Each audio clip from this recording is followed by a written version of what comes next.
damay laaj ku la ka daay gi damay laaj ku la ka daay gi wala ñëw baa ngi sóob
madame neexul leenam madame neexul leenam saf na gone yi saf na mag ñi ana ñu ko bëgg tàccu leen madame ana ñu ko bëgg tàccu leen nii tàccu leen nii tàccu leen nii yaay ju baax nii la war a mel yaay ju baax nii la war a mel yaay ju baax nii la war a mel yaay ju baax nii la war a mel yaay ju baax nii la war a mel yaay ju baax nii la war a mel daas mbax waaw nee naa leen wal mais c'est grâce à madame Sarr du kaye du paas bi ma daan jàng jee université ba ma commencé jàng ba ni ma terminé sama étude madame Sakho te du man rek la ko defal na ko famille bi yëpp moo tax ma wax ci sama discours la fourmi remonte ku xamul fourmi si tubaab mooy mbelentaan kon madame Sakho sa bés bii tey ñàkk ci wax iñaan la si ñun ñi di sa famille madame Sakho ba yaayam di dund waaw mën naa ni leen tey seede bi ma leen di jox tey yaayu madame Sakho ci kaw tànkam la nelawee famille bi ku feebar madame Sakho moo lay faj te sa dërëm du ci dugg ngay liggéey ngay ñàkk liggéey kon baaxaayu madame Sakho suñu nekkee fii di ko wax duñ fi jóg ñun famille bi nag dañ lay ñaanal sa retraite bii nga nekk jàmm ci yow nekk xéewal ci yow nekk wér ak wérle di ñaanal sa collègue yi fi nekk ak sa ki lay remplacé nii madame Guèye ndam bi nga am tey ci maternité bi yal na la yàlla may lu ëpp ndam bii madame Sakho am loolu lañ lay ñaanal collègue yi tamit yéen jëm ñi ngi leen di ñaanal jàppale ngeen madame Sakho lépp li ngeen ko defal mi ngi suñu nopp duñ leen fàtte te fu ñu toll dinañ leen fàttaliku wasalaam mbooloo mi loolu laa amoon lu may wax jërëjëf jërëjëf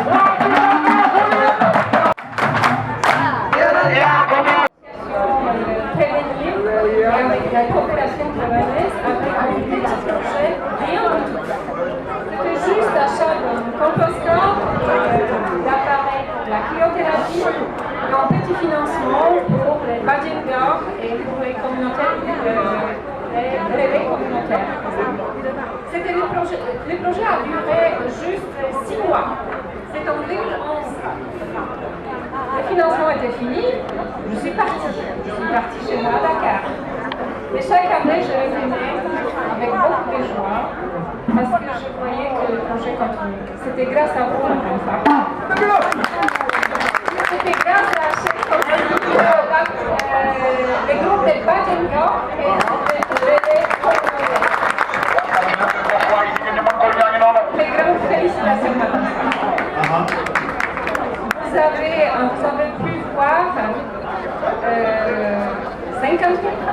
ou peut-être plus. Et je me souviens le deuxième semestre de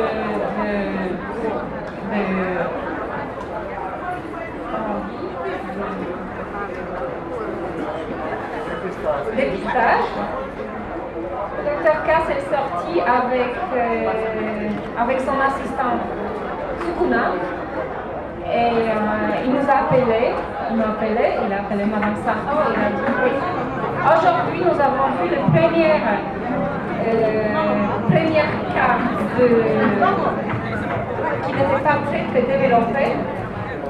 ça veut dire lésions précancéreuses, et nous avons pu traiter cette femme sur place. Grâce à vous, cette femme a survécu. Ça, c'était le deuxième semaine de dépistage. Mais je vous rappelle que c'était en 2011 et aujourd'hui nous sommes en 2022. Madame Sakho, vous avez sauvé beaucoup de vies.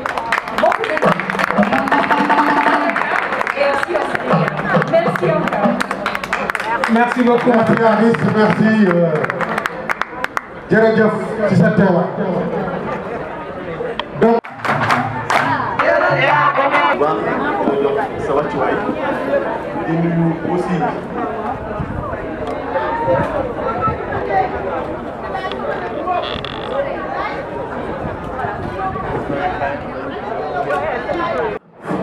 des postes de santé di nuyu bàjjenu gox yëpp suñu waxee bàjjenu gox yi dañ ciy jiital la présidente Ndéla di nuyu aussi relais yi ak personnel bu maternité bi di nuyu aussi les délégués de quartier les maires ak sama frère le secrétaire exécutif mon frère et ami Absel di nuyu aussi assistance bi ñëpp xëy na kàddu yi tey bu bëri kàddu sant la rek di wax benn waaye may leen ko tuuti waay muy association pour le développement de Yeumbeul ñu ngi sant di gërëm madame Sakho bu baax xëy na dañ ciy yokk rek parce que ay mbokkam taxaw nañ fi seede kon dañu wax ne doy na sëkk parce que nit moom say mbokk bu ñu taxawee seede la rek keneen ku ci wax rek day yokk mais madame Sakho di la wax ne à travers Adi waa Adi ñu lay nuyu vraiment di la ñaanal yàlla retraite bi yàlla la jig di la ñaanal yàlla aussi ëllëg fi nga jëm aussi yàlla say sëtaati sët aussi tamit fay la ko parce que xam nañ taxawaay bi nga xam ne moom nga am ci maternité bi ak jàppale bi ngay jàppale doomu aadama yi kon ñu lay ñaanal yàlla di la wax ne aussi tamit à travers les partenaires ANGO aussi muy Carmen ak la mairie de Goudgoss ñu ngi lay sant di la gërëm parce que ñu ngi wax ne bu ñu sañoon tey dañuy ñëw bokk ak yow bis bi mais ñu ngi yóbbante ay nuyoo jëmale ko ci yow kon lu ñëpp wax rek ci la ñuy delluwaat beneen bi aussi may wax aussi tamit ci tout en tant que chargé de mission au niveau du ministère de l'économie des finances du plan et de la coopération internationale bi le ministre Amadou Ba xëy na sama frère man ak moom ñoo bokk cabinet bi ci monsieur le ministre Amadou Ba di monsieur Lay mi ngi woon fii léegi toog madame Ott mi ngi jàllale tamit ay nuyoo ak ay sant ak ay gërëm jëmale ko ci yow di wax ne aussi tamit maternité bi xëy na madame Guèye ñu ngi lay dalal yow it di wax aussi tamit ci turu Adi ak ci turu madame Ott aussi tamit ñu ngi wax ne taxawaay bi nga xamee ne aussi moom la fi madame Sakho amoon aussi ëllëg aussi tamit lépp loo xamee ne gis nañ ne war nañ leen mën a ñëw accompagner ci maternité bi danañ ko def parce que je pense que continuité la te à travers Adi aussi tamit bëgg nañ aussi ëllëg lépp lu ñu fi def aussi tamit ak yow ak personnel bi nga xamee ne moom la di fekk ñu leen ko jox kon loolu lañ amoon lu ñu doon sànni ci ay kàddu di sant ñëpp di gërëm ñëpp wasalaam. Merci Léri. dama toog di seetaan 2STV notre télévision partenaire ma gis ñuy def programme Octobre Rose ça fait tilt sama bopp parce que 2013 la ñu dugg ci combat bi te gisaguma woon benn centre de santé wala district de santé ci jamono yooyu ñu doon def Octobre Rose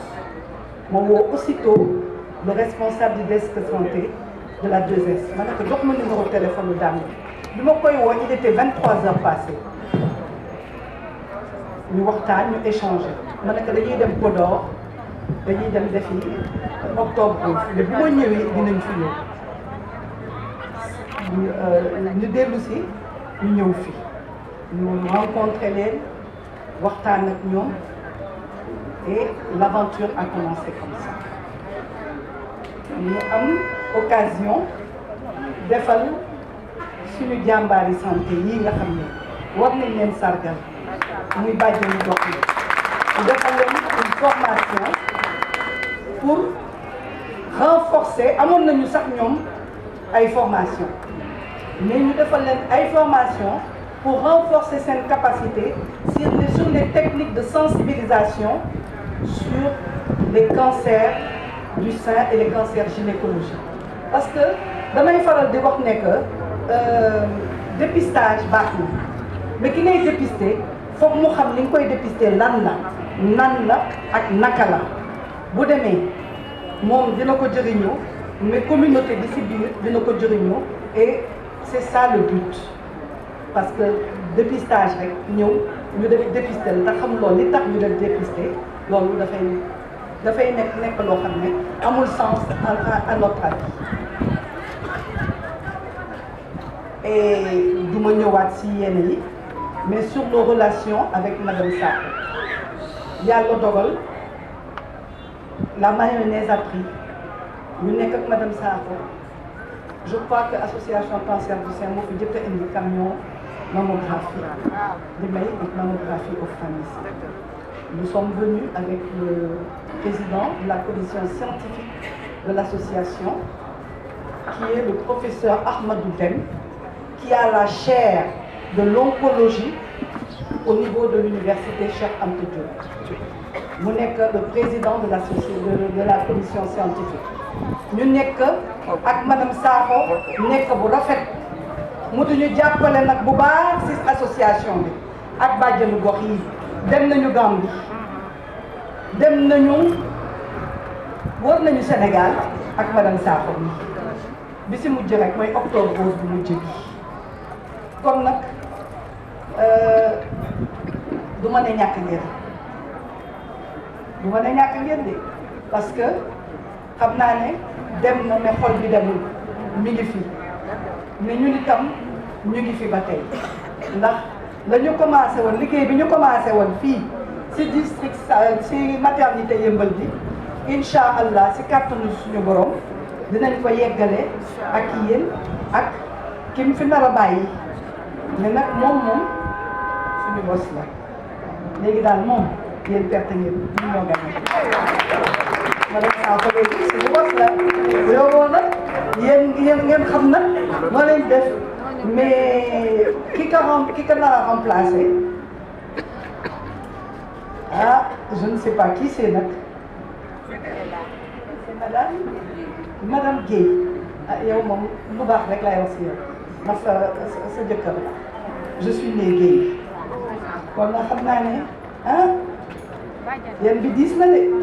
te yàlla la ko yàlla woyof parce que cette dame là dafa bëgg liggéeyam mën liggéeyam te man xam naa si daal bu ma ko waxee rek xam naa si daal dafa xam liggéeyam mën ko ba pare nag tabe si yéwén si ànd seeg yërmande si liggéey looloo xam nga médecine doo dem retraite da ngay retiré wu tuuti rek mais doo dem retraite donc on continue le combat parce que le combat du cancer c'est le combat de toutes les femmes et de tous les hommes parce que très souvent bu ñuy def conférence sur les cancers góor ñi affaire u jigéen la ba ngeen ba ñu demee Ndar di fa def avec la SAED les femmes de la SAED conférence sur les cancers gynécologiques góor ñi genn wàll gi yëpp dañoo def ñu ne leen góor am nga jabar am nga doom am nga yaay mais en plus 1% góor dina def cancer du sein kon lu jar a xam la kon nag ñu ngi noonu ma chère sœur si turu association cancer du sein si turu professeur yi nga xam ne ñoo ànd ak ñun muy professeur Ahmadou Dem muy professeur Moustapha Dieng dafa dem mag muy docteur Cheikh Ahmed Tidiane Diarra dafa dem mag ak ensemble médecins yi nga xam ne ñëpp oncologue du Sénégal yi nga xam ne ñu ngi liggéey ak ñun ñu ngi lay wax merci merci merci un grand merci. Merci à vous aussi. jërëjëf madame Kébé. alors ça man xam naa ne madame Sakho dama ko xam nag. yu neex yu rafet rek la bëgg. donc c'est juste un petit geste symbolique. Machallah. Pour te dire que tu es dans notre cœur, tu es parmi nous, tu fais partie de nous, tu fais partie de l'association Cancer du Sein Sénégal et que tu resteras. Maintenant, non, madame Gueye, hein? ñu ngi fi de yaa ngi fi de gis nga ni mu daan def jéemal na def lu ko raw. Inch'Allah. Parce que nag seen métier bii c'est un métier noble. C'est un métier noble, vous les sages-femmes. Ndax yéen a yor yéen c'est vous qui donnez la vie. Et vous avez fait un sacerdoce en acceptant de faire ce métier-là. Donc da ngeen si jàpp bu baax gën si jàpp bu baax. C'est difficile nag parce que xam nga rek y a des bons, y a des mauvais. Et malheureusement cette toute petite minorité, c'est toujours ceux-là qui se font voir. Merci beaucoup madame Kébé bu ko toppee du jeex am naa ni bu ko toppee du jeex ndeysaan xol bee yaatu. jërëjëf madame Kébé. Vous prenez la photo. Vous prenez la photo. madame jëlal photo. Merci beaucoup madame Kébé collaboration bi ni mu ko waxee et lu sincère la moom mu nekk nit ku dëggu nit ku bëgg jigéen nit ku bëgg li muy def jàpp madame Sakho ci xolam mais jéem a seen nitu bopp. Merci beaucoup jërëjëf. Merci beaucoup madame Kébé. jërëjëf madame Kébé kontaan nañu trop trop trop. di nuyu le chef du district docteur Dièye mboolem ñu mu àndal di nuyu bàjjenu gox yi di nuyu relais communautaire yi mais di nuyu particulièrement comité de gestion maternité bi nga xam ne ñoo waral bés bi woote nañu def lu rafet mais je crois que kontaan nañu ndax nit ñi aussi ñu si nañ la ba leen di baalu ak si jullit bi ñu génn di leen baal ak ñaan yàlla boole bu jéego dama boole ñaari sentiment dama boole sentiment de joie et de tristesse. Sama sentiment de joie, j'ai envie de faire des pas de danse. Parce que bi laaj na ko. J'ai envie de pleurer parce que c'est triste ndax tàggatoo neexul. te dama fi am samay chéri ak sama jigéen yoo xam ne ku mel ni rakk yi dafa mën nettali. su ma jooyee dina dem ci soxna si ni ko Pape jooyee mu jooy fële. su ma yëngoo yi dina ne Pape pas de danse yu mu def fële. yàqul sax docteur Dièye boo demee bureau dina ne ma ah Pape boo kon yow da ngay fecc mais soxna si jaral na ma ko kenn ku dee war na ñaan bés bu mel nii du ma guddal damay gàttal rek c'est parce que bésu seede la mënuñu ko ñàkk def je suis le PDG de Kër Gui Vision mais ñëw ma fi en terme de partenaire dama fi ñëw parce que suma jigéen la suma sœur la biñ xamante yàgg na madame Sène moo ma boole woon ak moom je sais pas la date en tête mais yàgg na trop mën na ci ñëwaat ñu waroon def premier bébé de l'année ñoo ko njëkk organiser fii ci maternité bi 2008 merci Racky donc mu am benn succès bu doy waar suñu xamante ci loolu la soxee ko man ak madame Sakho ñu dem ba seq yu bëri yoo xam ne dépassé na finalement cadre partenaire Kër Gui Vision maternité muy lu rafet ma xam ko ci professionnel ci li muy liggéey xam ko ci ngor mais xam ko aussi ci diine muy taalibe Baay toog naa du benn yoon du ñaari yoon ay nit nax ko ci le fait que mu doon taalibe mi ngi nii sama bàmmee rek laa taxaw mën naa wax ci madame Sakho lu nit ñi xamul à part ay mbokkam lu ñu bari mun ta wax si moom parce que dafa dépassé cadre liggéey mu nekk suma sœur ma nekk frère am ñuy wax ci àddina ñuy wax si lu baax ci luy jëriñ nit ak luy jëmale nit kanam ci dundam ci njabootam ci liggéeyam ci doomu Yëmbal tey bu ñu defoon vidéo projection dinaa fi teg ay image yu jaaxal doomu aadama yi mais dama ko daan mere parce que da daan def lu baax ci social au-delà de maternité mais dañ daan am problème parce que bon du bëgg ñu wane ko jël naa ay image am ci sutura ci yeneen affaire moom xam na yàlla rek mooy suma seede ci ay action sociale yu mu def ko bëggoon di ko jël di ko vulgariser mais muy bañ parfois ma mere ko parfois ma ne ko mais madame Sakho nii kenn du ko waxee lii kenn du ko def kenn du ko defee nii kenn du ko waxee nii parfois mu ne ma mais pas nii sincèrement lii laa dund ak madame Sakho tey je crois que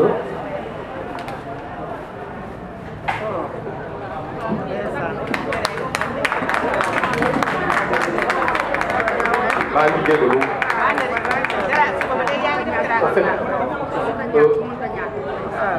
maa ngi jégalu vraiment maa ngi jégalu bu baax a baax maa ngi koy ñaanal retraite am bi nga xam ne tuddeewu ma ko retraite parce que madame Sakho du mag naa am au fait maa ngi koy ñaanal bés bi mu jàppee ko que ni au fait tey lañ ko embauché quelque part tey la commencé liggéey loolu laa koy dénk fi mu jëm di ko wax aussi warul fàtte Yeumbeul parce que Yeumbeul au moins delloo nañ ko njukkal mboolem ñu fi toog kenn ku ne mën nañu wax ci yow dafa fekk ni bësam la moo tax samay jigéen ñu bari ñu ngi fi ay leader ñu ngi fi et que suñu bàjjenu gox ak suñuy comment dirais suñuy relais dañu nekk ay exemple au niveau du Sénégal laay wax parce que damay liggéey ay nit ci biti di jëflante ak ay nit mais peut-être yàlla moo def mu tombé Yeumbeul am benn ressource humaine extraordinaire ñi nekk fii di séq liggéey ak ñeneen xam nañ ko j'aimerais un jour bàjjenu gox ak relais yi nekk Yeumbeul ndax suñu fierté lañ non sincèrement ñu force vive yi nekk Yeumbeul yëpp may profito di nuyuwaale sama frère Ndëri di ko ñaan docteur Dieye di ko ñaan mboolem kilifa bu nekk Yeumbeul benn bés bu mel nii ñu jagleel ko noo bàjjenu gox ak noo relais ñu am fi des femmes leaders malheureusement dem na Ndioba muy exemple donc ay femmes leaders dafa fekk tey ba suñu madame Sakho la moo tax ñuy wax mais kenn ku ne fii rek am na loo def wala am na loo doon ba tax ñu war a mën a wax si yow mais comme bëtu bésu madame Sakho la te su ma continuer rek dina am loo xam ne dinaa ko wax te mënuñu si egg ndax moom bëggul loolu moo waral sax defuñu vidéo projection bi parce que mënoon nañ ko def ndax waxtaan naa si ak rajo man dama fi ñëw en tant que frère am ndax su loolu nii duñ ma woo ci ma bokk ci organisation bi ak préparation bu bés bi dama ci bokk ba démb rek donc may sant bu baax waa personnel bi di sant ko ci loxo rak yi ak père parce que liggéey nañ liggéey bu mucc si ay dama dem ba dama leen mujj ñeewantal pour rek succès wu bés bi ak réussite bu bés bi bon au passage ma wax ci tuuti ju docteur Dieye ndax kii moo ma présenté docteur Dieye te jéem a teg ma si loxo docteur Dieye wax ko sama diggante ak moom docteur Dieye aussi muy ku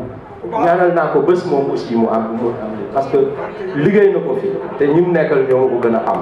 di nuyu au passage sama jigéen Binta nga xam ne moom it ni ma mel ak madame Sakho presque noonu laa mel ak moom fanaan na bureau lu ma mën seede du benn yoon fanaan je dis bien fanaan du benn yoon du ñaari yoon du ñetti yoon barke alxuraan ñuy wax man ak moom ñuy waxtaan ci sama vie ak vie ak dundam mu tegul kenn docteur Dieye nekk aussi ku fonk liggéey madame Sakho yaa ngi dem ne yaa ngi fi bàyyi nga fi benn marque extraordinaire bàyyi nga fi benn une tâche indélébile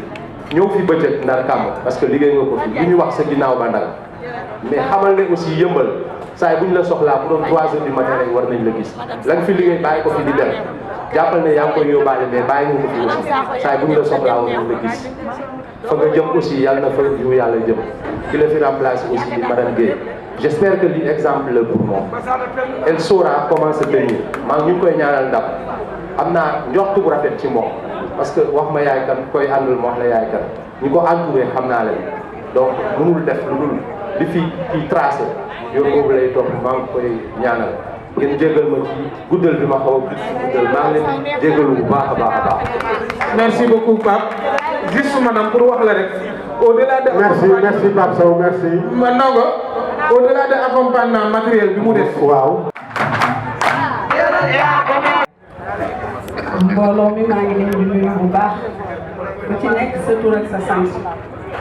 woote ñu wuy si la dafa neex macha allah rawatina nag bi soxna si wootee ndax kii moom mooy yëmbal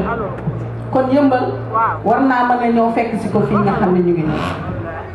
balaa ñuy dugg si waxtaan wi ñu ngi nuyu képp koo xam ne rek yaa ngi fi toog di nuyu imam yi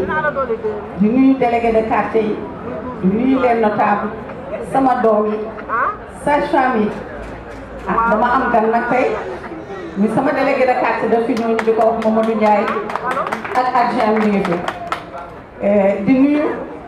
jigéen ju mën góor muy délégué de quartier bi nga xam ne moo nekk yëmbal noonu nga nii dafa waataar ma nekk ci quartier nag ñu ànd di liggéey bu rafet di nuyu képp koo xam ne yaa ngi fi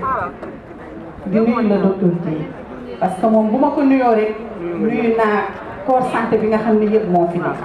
ndax mooy seen kilifa teg naa ko ci sa loxo joxul ma ko muy sage-femme di infirmier di agent de santé jox naa ko ñëpp ba ci madame Guèye mi nga xam ne mu ñaawal bi nga xam ne seetaan bi kenn na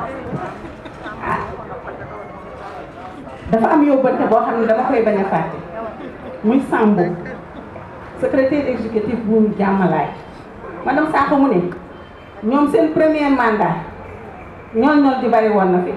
mais yow yaa sol daal ut pusaag wëñ ñaw ko ba mu nekkat ba deuxième mandat man la fee fekk kon jërëjëf ñu ngi lay sant ñoom waa Jàmmalaay ci li nga xam ne yow yaa ko def te bu la nekkoon seetaan ginnaaw loolu ñu ñëw fii ci ñun suñu maternité bi 10 postes yi nga xam ne moo nekk yëmbal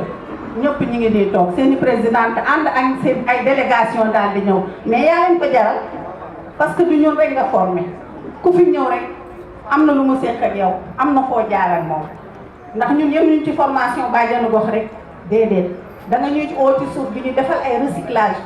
bu ñu juumee nga jubbante ñu def leen nii médecine dafa avancé aw leen nii def leen nii kooku ki la koy defal moo la bëgg kooku moo bëgg nga avancé kooku moom moo lay wax ne la demal ci nit ñi wax leen li nga xam ne moo leen di jariñ ndax kat moom fu mu toll nee na nañuy faj mais prévention moo gën nañ faj kon dellu leen ci askan wi yéen bàjjenu gox yi ngeen wax leen li nga xam ne moo leen di lor kon bàjjen bi jërëjëf gis nañ ni ngeen teewee ni ngeen taxawee ci kii nga xam ne mooy bésu madame Sakho bés bi nag neex na naqari na wax dëgg yàlla ñaata année ñu nekk moom ku nekk booy liggéey rek bëgg nga tey benn bés ñu ne lay yaa ngi dem retraite neex na lool mais it nag métti na ci ñun ñaata at ñuy toog fii ñu neen ñaata at ñuy ànd lu nekk defante nañ ko fii lu nekk jëflante nañ ko fi lu nekk am nañ ko fii grâce à elle à cette dame là kii nga xam ne xol bu oyof la yor kii nga xam ne yaayu seet la kii nga xam ne njaaxaay lay la tëddee kii ku mën a muñ la kii ku baax la ndax boot na ku nekk poste bi xàmmeewul kat kii fan la jógee amul Jàmmalaay amul ay numaade amul yëmbal sud amul yëmbal noonu koo wax mu ne fii bàjjen ku fi dugg bàjjen ko parce que c'est la mère des postes de santé kon man war naa mën a ne yaatu tëddee yaakaar naa ba ku fi ñëw mel ni sa kër nga dugg kon bàjjen yi nee nañ jërëjëf yaa baax yaa ko rek mënuñoo wax lu weesu loolu ndax bu nu sañoon toog ak yow bi ilal abat mais mënul ne il faut nga dem mais nag bu toujours def nga ci suñu xale ñu ngi lay ñaanal retraite bu sell koy retraite bu la jik bu baax boo xam ne day barkeel sa ginnaaw ndax maternité bii def nga fi loo xam ne wax dëgg yàlla kenn mënu koo fay macha allah ñu di la dénk nag yow madame Guèye kii terrasse na étage mais yow boo ñëwee kenn tuuti ko yaakaar nañ ko ci yow de ndax kii mooy sa yaay te nee nga ci ay tànkam ngay dox kon incha allah li mu am di nga am lu ko ëpp su fekkee ne jaar nga ciy tànkam madame Guèye bisimilah yal na yéen bi oyof toy ñu ngi gërëm ñëpp wax ji mënut a bàjje ma li nga wax dugal dégg ma dugal tey nga su wax la moo ko def ñu wax ko ah wax dëgg yàlla mën naa mënatuma. macha allah bàjjen Mati merci beaucoup taxawal joxe waay. bismillahi rahmani rahim alhamdulillahi rabbil alamin tey nag émotion yàlla te ak tristesse boo xoolee bi ma duggee ba tey sax wax jafe na ma maa ngi nuyu ñi fi nekk ñëpp bépp notable bépp autorité maa ngi lay nuyu di nuyu docteur ndax moom suñu ministère ci moom yan bokk macha allah man naa ni seen liggéey ya ñuy def mais nag dañoo defee seen liggéey ak noo xam ni ñun xam nañu ni Fatou Baye Fatadia jàppale nañu madame Sakho moom umpale woo yéen bis bu nekk ma wax ndegam kii yooyu tamit di doxata ñëw su ëmbee waye bi nan yaay bi masa ki nga xam ne suñu borom nattoon na ko ci ay cëyam daya wàññi bu ñëwee macha allah ne nga toog nii xëy na man sama doom moom ñëwuma ci moom ndax ci gynéco jaamu bi dem mais ñi ñëw ci moom ñu ngi nee toog ñu ñëw mu daya yéen accouché leen macha allah ak day boo xoolee lii bi adéquat wut ak personne handicapée man tam je me demande madame Sakho nan lay def ba accouché leen kon donc yooyu liggéey bu xegeñ am nun bu moo ko man macha allah ma di ko bàyyi woo naa ko n'importe quelle heure wajaani woo naa ko 3 heures du matin man ma koo xooy tam 3 heures du matin woon na mais daf may wuyu masuma yu jeté doy yoo suñu xëy yooy nit day def tee si handicap sama njàng bu soriwul benn foom yaa am mu ne ko damay ci am jéem mu jox la ay képp ku nekk handicapé boo xam ne bokkul ci association bu ñëwee ci maternité bi danaan ko ndax xam nga am jéem bu ne ko xaw ma ko mun ko damay bokk ci association bi ndax sa njariñ liggéey bi keroog bi ma ñëwee fekk fii benn rampe dana ma Angélique sa benn membre xaw ma ci yow ya bokk xaw ma bokk ci da doon ñëw accoucher maya daan moo tax ma def rampe bi noo ko gisee ma ne ko macha allah madame Sakho xanaa kayo yi mooy xaw a di tax mais bu ëllëgee macha allah danga ñuy gën a informé yooyu yëpp moo ñu ko defal mu nekk bu reconnaissante na dañuy def bébé Dayane ànd ko benn association bu ñuy wax ndimbali d'abord avec madame bi fi njëkk a jóg. ñu déglu tuuti ñoom fekke wuñ suñu bébé Dayane mais bébé Dayane yi ñuy organisé ñun ak madame Sakho ñoo ko njëkk a def fii c'est l'association des personnes handicapées en 2015 ànd ko ndimbal njaboot ñu koy département Pikine bi maternité ya fa nekk ñu wëyee département man yéen suñu maternité bi des ginnaaw ñu ngi fi egg si ay nit ñi ekkay man yéen suñu maternité bi des ginnaaw madame Sakho ci déwén sa mu toog ba ay côté nit ñi gisuma fekk kenn yëgalu ma ko Sakho woo ma ne ma Angélique foo nekk ma ne ko yàlla mu ne ma bébé Dayane danga koy def man ko non madame Sakho yëguma ko man ma dakk na tay booba ba tay ñu si leen ma fi kooka kan ko reconnaissance ndax ñun foo ñu teg rek xam nañ ko yoo defal ñun rek xam nañ ko macha allah man ñii feebay naa fii ci 3 heures du matin ma wax wóoy na ba jënd foofu sax duma fi dugg madame Sakho moo ma sang nettoyé ma ndax dama wàcc fii mënuma egg suñu kay dayay ma defal ma tayay ma kii Fatou Baye Fatadia ñun yu nu sunu borom duggee ay waajaan la yu nu def ci ñun da nga koy gis ci àdduna gis ko ëllëg àllaaxira madame Sakho doon jënd ñoo ya ko wax doo jënd doo yaatu doo jënd di nuyu tamit monsieur Dieng à chaque fois dama koy woo moom ndax président de la République dafa waxoon nañ ko envoyé ñun ñëpp ci couverture maladie universelle mais boo xoolee handicapé amuñu ko fay tuuti ñoo ko am fay tuuti moo ko mais ñoom ñoo sedday mbir mi ñoom ñoo ko sedday ndax bu fekkoon amuñu ko ba pare te bu ñu ñëwee ñu ñuy yëg sax di ñu jàng waaye ñun naa dañuy taxaw fii ci télé bi waaye ci kii bi wax mais nag defoo yéen noonu di ñaanal madame Guèye mi ngi di yéen ndokkale di ya wax madame Guèye mi lay dalal di ya dénk suñu bopp yooy du ma ni madame Sakho amatu fi def ñu ngay dénk suñu bopp di ko dénk bàjjenu gox yi ndax xamante na nga fay di ko dénk yéen di nuyu nag sama naataangoo yee ma ànday dañoo am ñaari programme moo tax sax ñu toll nii mais nag bu nu amul woon ñaari programme mu gën fee bañ xoy daal yanu waxe xoy te xam nañ ni suñu boyoom moom buñ ko ñaanee di delloo suñu ñaan ay waajaay yoon bàyyi nañ yaa ngi leen Sakho jërëjëf. asalaamaaleykum mbooloo bi maa ngi jiital sama nuyoo sama ziar suñu médecin chef du district docteur Dieye di nuyu ñi mu àndal ñoom Binta maa ngi leen di nuyu ñoom ñëpp di nuyu maîtresse sage-femme yi fi toog yëpp ñoom madame Fall ñoom madame Ndoye man madame Ndiaye ñoom ñëpp maa ngi leen di ziara di nuyu suñu infirmier chef de poste yi fi teew ci district bi di nuyu suñu bàjjenu gox yi nekk ci district bi di nuyu suñu imam yi di nuyu suñu secrétaire généraux yi fi nekk di nuyu suñu CDS yi fi nekk yëpp di nuyu surtout sama xarit sama naataango sama lépp laay wax sax muy sama bàjjen ndaxte moom it lu def na lu rafet suñu liggéey moom tamit di nuyu Racky Diatta ndax yaakaar naa ne bu du woon moom ci biir Madinté Yeumbeul bi Maristops du fi am yenn dogo yi fi amam di nuyu ñëpp bàyyuma kenn maa ngi leen di ziar yi ñëpp di wax ne rek tey suñu teewaay bii maa ngi koy wax ci turu Maristops du Sénégal en l'occurrence si sama tur man Awa Konté di wax ne madame Sakho ñun mënuñu ko fay ndax yaakaar naa ne lu dëgg rek yàgg na lu yàgg rek dëgg la comme ni ko wolof di waxee te depuis 2015 la woon ak madame Sakho ñu ngi ànd ak madame Sakho ci planification familiale ñëpp xam nañ ne day lor jigéen ñi ci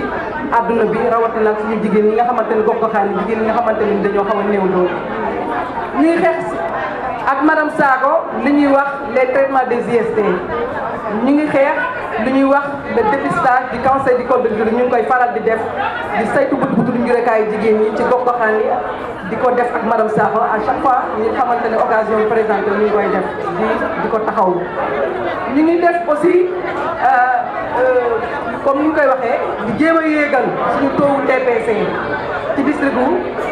Yeumbeul bi yaakaar naa ne sama médecin chef loolu am na lu mu ci xam Maristops am na lu muy def ci district am bi depuis 2015 ba tey ñu ngi fi di wax ne rek madame Sakho ñun mënuñ ko fay ndax métti na lool mu nekk fi jafe na lool mu nekk fi neex na lool aussi mu ànd ak ñun su méttee mu woo digal ñu defal nii waxal nii kaay nga doxalee nii su neexee aussi ñu reere bu yenn jafe-jafe yi amee aussi day dox tànkam ndax bu ko neexoon mu ne sama poste rek la concerné jafe-jafe boobu kon nañ ko lijjanti bi mais bu dee feneen la sax ci biir gox-goxaan bi bu ko yëgee da ciy dox da ciy wax da koy lijjanti madame Sakho ñun mënuñ ko fay Maristops mënu ko fay ba tax na ni sama wax sax du ci gudd ndax tàggatoo nañ dernièrement mais dañ ay jooyoo sax la mujjee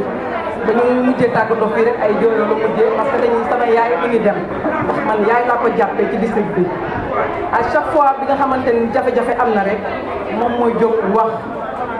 def li mu ci mën ba nga xamante ni liggéey boobu yàlla def mu jeex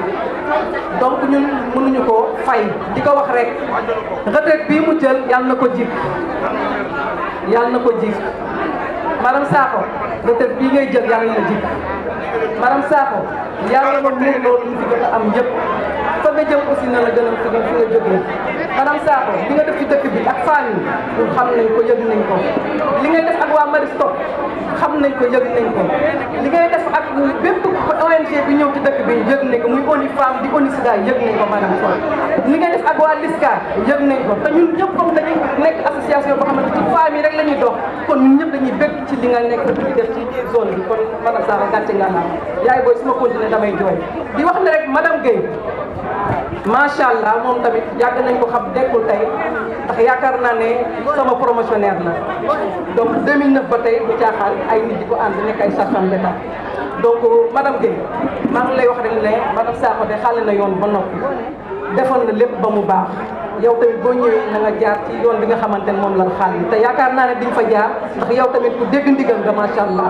fi nga nekk ñëpp a ngi wax sa baaxaay fi nga jógee aussi ñëpp a ngi wax sa baaxaay kon macha allah lii ci boo ko indee fii rek dina baax madame Guèye jàppale waa Maristops ci district bi ndaxte Madinté Yeumbeul dafa bari ginnaaw dafa xaw a yaatu kon mën nga ñu ci taxaw te yaakaar naa ne boo ñu taxawoo ci district bi rek taux de TPC bi dina gën a yëg te docteur Dieye dina gën a bëgg ci Maristops jërëjëf. merci beaucoup jërëjëf. voilà Cheikh. waaw. bés bi rafet na lool. waaw. bismillahirrahmanirrahim damay nuyu ñëpp ñi nga xam ne ñoo fi toog mais di jiital si nuyoo bi sama médecin chef de district muy Papa Samba Dieye di ko nuyu di ko remercier bu baax si teewaayam mais aussi di nuyu sama collègue sage-femme yi toog fii muy madame Ndoye ak madame Fall di nuyu aussi l'ensemble des CDS ici présents mais di nuyu aussi personnel maternité Yeumbeul bi toog di nuyu aussi l'ensemble des acteurs communautaires bu district sanitaire de Yeumbeul di nuyu aussi acteurs communautaires maternité Yeumbeul ndax tey jii ñoom ñoo xewle donc li may wax rek madame Sakho damay sawar lool di wax ci moom parce que bi ñuy ñëw fii ci district bi en 2019 muy ubbi madame Sakho moo ñu dalal mu jël ñu aussi def ñu comme ay doomam tette ñu accompagner ñu tey jii am na lu bëri lu ñu xam Yeumbeul c'est grâce à elle mu nekk une travailleuse une battante une brave dame boo xamante ne ni ñun référence la ci ñun tey jii mun naa ne Yeumbeul fii moo ñu fi dooleel donc madame Sakho dañ koy ñaanal rek vraiment retraite bii nga jël yal na seet bu guy yal na ci am lu kowe sa njort yal na la dikkee jàmm dikkee la wér gu yaram dikkee la gudd fan parce que tey jii mun naa ne santé bu district sanitaire de Yeumbeul mënoo ko wax génnee ci madame Sakho donc am nga fi woy boo xam ne du fay abadan daay man parce que yaa ko fi liggéey donc madame Sakho Yeumbeul amuñ sa fay parce que liggéey nga fi loo xamante ne ni ñun bu ñu ñëwee district sanitaire de Yeumbeul 2019 sa tour moo ñu njëkk a frappé ndax foo toolu dégg madame Sakho donc tey dañuy ñaan yàlla rek yàlla may ñu kàttan ak man-man bu ñu toppee say tànk di taamati wax da nga ñëw nga étage mais dañuy ñaan yàlla ñu àndandoo ak personnel bi ak bàjjanu gox ya relais ñu immeuble maternité Yeumbeul loolu la ñuy ñaan yàlla parce que tey jii nag mënoo remercier madame Sakho te remercier nos personnel ces braves dames yu toog parce que tey jii moom seul mënul réussir def résultat c'est une équipe qui gagne donc tey jii personnel maternité Yeumbeul vraiment gàcce ngàllaama yéen parce que yéen a accompagné madame Sakho ba ñu bokk am seen résultat yi mais aussi mënoo wax santé te waxoo relais ak bàjjenu gox li may faral di wax chaque jour dama naan ministère de la santé amul seen fay parce que volet bi gën a am solo ci santé muy prévention muy communication muy sensibilisation yéen a ko yor di liggéey ndax seen askan te yàlla tax di liggéey te xaaru leen ci dara donc yéen dañuy ñaan yàlla rek coono bi ngeen di sonn ci santé yal na la ko leen ko yàlla fay ci seen njaboot ak si yàlla fay leen ko vraiment madame Sakho yow aussi dañ lay ñaanal vraiment guddi yi nga passé ci maternité bi toog doo nelaw ba bët set pour sauver des vies jàppale bi nga jàppale population bu Yeumbeul ak assistance bi leen assisté ak li nga fi liggéey ci Yeumbeul yal na la ko yàlla fay ci yow ak ci sa njaboot yal na la retraite bi dikkee jàmm may la gudd fan may la wér bàyyi la suñu kanam ndax yaa ngi dem kat mais lu ñuy wax yaa ngi fii demoo ndax suñu yaay nga suñu référence nga ñëw jiite antenne de Yeumbeul vraiment nekk référence suñu représenté du niveau national bi ngeen représenté nag daf ñu représenté bu baaxum ba madame Sakho tey jii ñun vraiment amuñ sa fay dañ lay ñaan yàlla rek yàlla defal la jàmm may la gudd fan may la wér gu yaram ba vraiment li nga lëbët li nga def ci santé yàlla fay la ko donc maa ngi jaajëfal di remercier madame Guèye taxawal mën nga dugg noonu sax mën nga dugg noonu أعوذ بالله من الشيطان الرجيم بسم الله الرحمن الرحيم والصلاة والسلام على سيدنا ونبينا ومولانا محمد وعلى آله وصحبه وسلم تسليما السلام عليكم دكتور Guèye maa ngi lay nuyu docteur Guèye jërëjëf kilifa nga wàccee sa bopp oyofal sa bopp heure bii nga toog man dama sax am kersa barke salaatul faatiha te xam ngeen bu ma waatee ci salaatul faatiha rek moom ngeen xam ne lu dëgg la ci man parce que loolu laa am docteur jërëjëf docteur sa oyofaay wax naa la ko keroog bi ñu def passation de service am na noo xam ne bu ko doomu aadama am mele wóor na yàlla day dem kenn du ko téye bu noonu it bañee sax day dem docteur yi yàlla la yàlla suturaal man am ko foo jaar ak sama doom du ma ko rappelé fii parce que loolu dafa nekk sama diggante ak yow wax naa ko keroog waaye yàlla la yàlla fay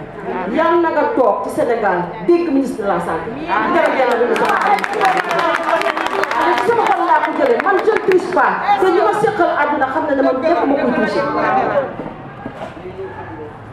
bàjjenu gox bàjjen Mati bàjjen Ndeye Ndiaye yéen a jiite bàjjenu gox yi jërë ngeen jëf l'association des acteurs communautaires de la maternité de Yeumbeul jërëjëf Cheikh jërëjëf bu ma nee Cheikh jërëjëf mel ni wax naa rakki man wax naa ndongo seen wax naa ñeneen ñi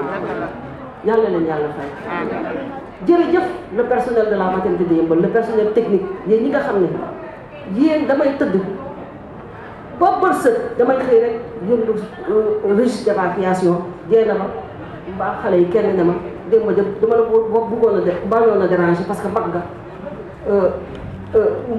évacué naa tel ma constaté yàlla leen yàlla fay. profession sage-femme bi yàlla na ngeen ci am lu ëpp lu weesu seen jom. bur yi yaag sa nga àndal yàlla seen àdduna seen yàlla seen retraite seen yàlla leen fay yàlla fay. Ndeye Aïdara yaa ngi doon ub sa turandoo man duma la gërëm dama lay ñaanal boo gisee ma jël sama sët tuddee la ko dafa am lu tax de léegi yàlla la yàlla fay. yaa ngi doon ub Ndeye Aïdara bu ndaw yàlla nañu dem ba nga koy ñu lay teg nga koy ñaanali jabar te yow li ñu séq xam nga ko au delà du partenariat dañoo séq leneen njëriñ at yi man duma leen waxtaan yàlla na yàlla fay sama famille yàlla na leen yàlla fay Ablaye yow yaay góor ci famille yaa Ibrahima ñëwul mais yéen ñëpp yàlla na leen yàlla fay képp koo xam ne yaa ngi toog fii yàlla na leen yàlla fay ma ñëw ci CDS bi mu ngi ay xale yoo xam ne ay acteurs communautaires lañu yoo xam ne man maa leen yar fii formé leen en tant que des jeunes acteurs communautaires ñu ñëw jàppale ma ci liggéey bi ñoom xam nañu man xam naa man ça fait 1 an liggéeyu ma doon préparer retraite bi rek xam ne une équipe jeune laa fii bàyyi dama daan génn 11h laa daan wàcc sama kër ñëw jàkkaarloog malade yi xam ngeen sama kaf ak sama ree ne leen damay retraité fii ak ay at yu ne fii ak ay fan yu néew une équipe jeune bii laa bëgg bàyyi ko fi ngeen am ci ñëw confiance parce que am na noo xam ne bu ma ko brutaliser woon rek man na am maternité bi yëg ko je l'ai préparé et je l'ai fait sciemment ak tout yàlla ngi man liggéeyuma presque docteur seede na ma même réunion de coordination xale yi laay yóbbu bi dem pour préparer cette équipe jeune pour que ñu mën a yor maternité bi ëllëg so di génn nag bu ma neexoon tey gàd uti ay këyit ñëw ubbi fi cabinet jàkkaarloo maternité bi mais jamais au grand jamais parce que Yeumbeul damaa teral maternité bi damaa teral xale yii duma leen xañ mukk li ñu war a am ci maternité bi madame Gueye yàlla la yàlla dooleel yàlla nga am ci maternité bi barke salaatul faatiha lu weesu lu ma fi am ci sama te yow xam naa ne am na lu tuuti loo xam ci man je du ma finisé ci doomu benn doomu aadama man boo ma defee léegi laa la koy wax pare naa ci mais li may wax kenn mënuma tee pour wax ko parce que je suis naturel noonu laa mel lii may wax barki alquraanul karim sama xol laa ko tuddee yal na la yàlla may ci maternité bi boo loo xam ne danga may woon ne ma yaay sa ñaan bi nangu na waaw yal na yàlla suturaal may su gërëm samay doom aussi di leen gërëm bu baax a baax parce que mag buy dem retraite ak xel bu dal dafa fekk ne ay dafa tàggat ay doomam ba doomam ñu mën koo tey soutenir alaaji yaa say rek gërëm naa leen yàlla leen yàlla fay dépense wàcc na ma ay weer ay at waaw alhamdulilah rabbil alamin moo tax depuis 1 an stressé wu ma ciy sant yàlla bu baax a baax a baax a baax alaaji yàlla na la yàlla fay yaa say rek Fatou yaa mami waa kër Anigé yi waa kër Xajge yi waa kër Maay sama ay rak ñëpp waa kër Ablaye yàlla leen yàlla suturaal jërëjëf Mouhamed alayhi salaatu wa salaam ku ma fàtte nag bul ma mere ndoo ko seen sama xarit de yàlla na yàlla fay sama ñaari rakk yi la toog kontaan naa ci yéen yàlla leen yàlla fay parso yàlla na yàlla fay yéen ñëpp yàlla leen yàlla fay waaw waa kër Alaaji Samsu Mbuub di kilifa diine ci Tëngéej ñooñu yar yàlla leen yàlla fay moo tax elle a tenu à parler vraiment yàlla leen yàlla fay ñi fi toog yëpp yàlla leen yàlla fay ma jaara nag sama doom la keroog bi may ma mari di def thèse mu ne ma yaay mënumaa dem 4x4am la ma envoyé ne ma na ko caam dawal yóbbu la te aw parce que man aw ma oto aw ma sax jógu oto 4x4am la ma envoyé ne ma caam dawal ko yóbbul sama yaay keroog ba may déménager wax dëgg yàlla ma jaara daal yàlla la yàlla fay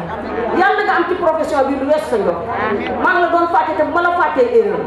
waaw maa ngi gërëm ñëpp maa ngi sant ñëpp wasalaam parce que dafa guddi ku ma fàtte da nga baal ma ku ma fàtte nga baal ma bépp activité communautaire bu am ci maternité bi madame ngay continuer ko léegi madame Aris dafa am lu am solo nee na on a vu 50 000 cols du ay fen ki ko wax tubaab la te du fen 50 000 cols en 10 ans madame Gueye damaa bëgg buñ boo fi defee ay at ñu ne la gis nga 150 000 cols yàlla la yàlla defal jàmm. Merci beaucoup madame Sakho. et sans transition donc. waaw sama lépp a dee madame Sakho wax. macha allah nañu jox ki jox war a wax rek ñu jox. macha allah donc ñu teewlu bu baax a baax docteur Dieye ñu teewlu bu baax a baax docteur Dieye mu joxe le mot de la fin incha allah.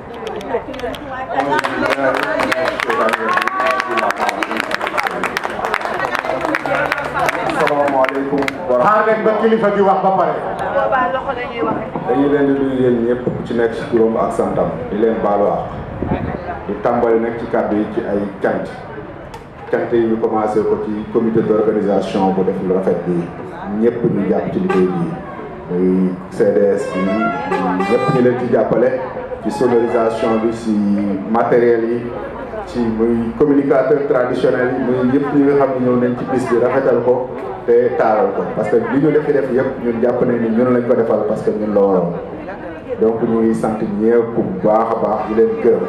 di sant itam kilifa yëpp yi nga xam ne ñëwoon nañ tey ci bis bi muy autorité religieuse yi autorité coutumière yi jëpp kilifa yi nga xam ne ñëw nañ fi muy imam yi ñun ñëpp sant nañ leen bu baax gërëm leen beral sant itam personnel de santé bi nga xam ne ñëw nañ tey ñoo moomoon bis bi muy association sage-femme bi muy infirmier chef de poste yi di ñëpp ñi nga xam ne nii ñëwoon nañ fi en tant que agent de santé di ci beral surtout personnel bi nga xam ne mooy personnel bi doon accompagner madame Sakho ci maternité bi jàppale ko comme ni ko madame Guèye waxee ba mu nekk équipe gagnante boo xam ne relevé nañ niveau bi nga xam ne mooy niveau maternité bi du ñu fàtte relais yi ak bàjjenu gox yi nga xam ne nii ñoom tam non seulement taaral nañ bis bi mais jàppale nañ bu baax maternité bi ba résultat yi ñu am tey nii ñu am ko donc loolu ay kàddu cant la yoo xam ne ñu ko woon a ñàkk def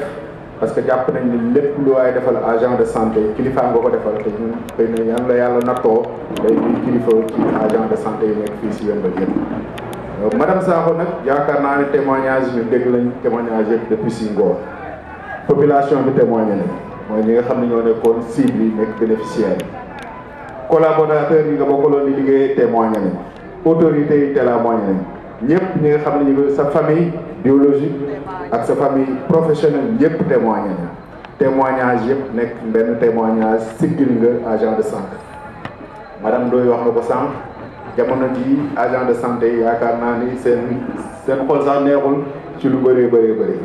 mais lii day nekk loo xam ne day ñëw dëfal ñu suñu jégee kenn si ñun ñëpp sargal ko ne liggéeyam ci 30 ans def na fi 30 ans te deful lu ñaaw waxul lu ñaaw def na fi loo xam ne nii woyu agent de santé lépp loolu day sigil képp kuy sol blouse looloo tax ñu lay wax jaaraama madame Sakho jaaraama madame Sakho jaaraama madame Sakho kontaan nañ lool si yow et comme ni ko ñëpp waxee retraite bi yàlla nekk si yow jàmm yàlla nekk xéewal yàlla nekk buntu yéegukaay ci maqaama yëpp yaakaar nañ nag li ma la ko waxee sànq keroog bi ñuy def passation yaa ngi def retraite mais ñun jàpp nañ retraite wuloo parce que maternité sa maternité la kii fi indi sa collaboratrice la sa collègue la mais sa doom la yaa ko waxal sa bopp liñ ko waxoon rek moom lañ koy feddaliwaat ci kanamu ñëpp loo gis lu la jaaxal woowal madame Sakho ne ko man kat nangam jaaxal na si maternité bi naka la ñuy def ba avancé si te yaakaar naa ne soo ko defee noonu doo si am benn jafe-jafe doo si am dara la jaaxal li desaat ci loolu itam mooy moom madame Guèye bi ñu koy dénkaat waa maternité muy kilifa yi muy CDS muy bàjjanu gox yi ñuy relais yi muy cible yi muy population yëpp ñu ngi leen jël madame Guèye di ko teg tey seen loxo di leen ñaan ngeen jàppale ko ngeen dimbale ko ngeen teete ko ba fi mu fekk maternité bi mën koo yéeg fu gën a kawe parce que war nañ ko sànq madame bàjjen Mati nee na ko da ngaa fekk mu terrasse dañoo bëgg nga teg 2e 3e loolu yaakaar naa ne su ngeen ko jàppalee dina ko mën a def incha allahu rabbi en tout cas suma xol sedd na buy kontaan nañ trop ci organisation bi bëgg nañ trop ci ni ngeen organisé ni ngeen sargale madame Sakho te itam madame Sakho siggil nañu ñëpp ñi nga xam ne nii agent de santé lañ te ñaan ñëpp ñi nga xam ne agent de santé la ñu roy ko parce que bis bi du ñaan ala kulli aal yi foo mënti nekk tôt ou tard da nga fay jóge ñu sargal la baa nga jóge fa rek ñu ne yeex na fay jóge yàlla nañ ci yàlla mos donc vraiment ñu ñaanaat ñëpp en tout cas agent de santé yëpp ñu gën a góorgóorlu te xam ne comme bis bi du ñàkk nañ gën a rafetal boo bis bi ñu lii nag kàddu bu ndaw la boo xam ne district bi moom moo ko joxoon madame Sakho pour sargal ko si bis bi di ko ñaanal jàmm di ko ñaanal retraite si jàmm di ko ñaanal mu dem ci xéewal di ko ñaanal mu def tawfeex en tout cas bi ñu sante ñëpp gërëm yëpp ñu ngi déclaré close cérémonie bi di ñaanal ñëpp ñu delluwaat si jàmm jërë ngeen jëf.